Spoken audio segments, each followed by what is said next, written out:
Беспилотный транспорт. Урок цифры на эту тему прошел в Малгобекской первой гимназии. Школьникам рассказали, как автомобили определяют свое местонахождение, распознают окружающие предметы и планируют маршрут. Век информационных технологий этим уже не удивишь. А как закрепили теорию на практике, узнаем из материала Даны Плиевой.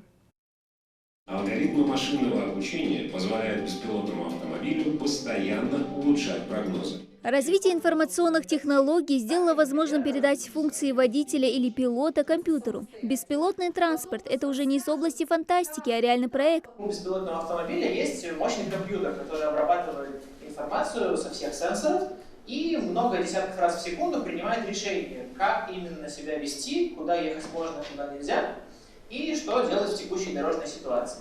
Этой инновационной теме посвящен всероссийский урок цифры. Из видеоролика ребята узнают, как беспилотные автомобили определяют свое местонахождение, распознают окружающие предметы и планируют маршрут, а закрепить теорию можно тут же на практике с помощью онлайн-тренажеров. На данный момент мы рассматриваем ситуацию, какой объект проедет первым перекресток. Первым перекресток проедет черный автомобиль, так как он движется по главной дороге. Вторым проедет беспилотный автомобиль.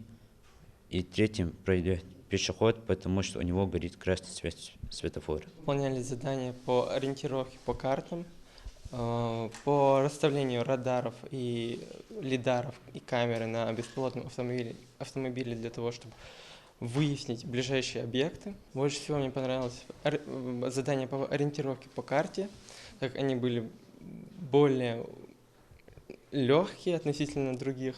Задания несложные, к тому же половина класса с информатикой на «ты», отмечает Фатима Исмурзиева. Педагог, в прошлом победитель регионального этапа «Учитель года» и финалист всероссийского тура. Всегда старается преподнести свой предмет как можно проще для учащихся. К тому же они провели уже несколько таких открытых занятий в рамках всероссийского урока цифры. Например, недавно был урок, связанный с приватностью в сети интернет, искусственный интеллект и другие темы. Благодаря этим темам дети узнают, как вести себя в интернете, как обезопасить свои данные. Я считаю такие уроки полезны, потому что сегодня мы живем в мире информационных технологий, и технологии, они действительно в этом направлении очень быстро движутся. Если недавно мы с вами фантастикой считали, например, мобильную связь, то сегодня это часть нашей жизни. После прохождения тренажера ученики также смогли узнать о профессиях людей, работающих над созданием беспилотного транспорта. Тебе какая профессия понравилась больше? Мне тоже понравилось, как бы менеджер. Менеджер продаж, да? Хорошо, а почему? Потому что это интересная работа, ты можешь представить, как хочешь эту машину сыграть немного. Так, хорошо.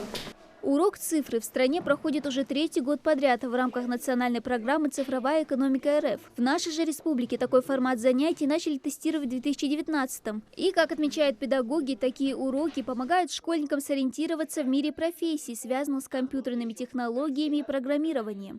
Дана Плиева, Акрамат Дасхоев, Новости 24.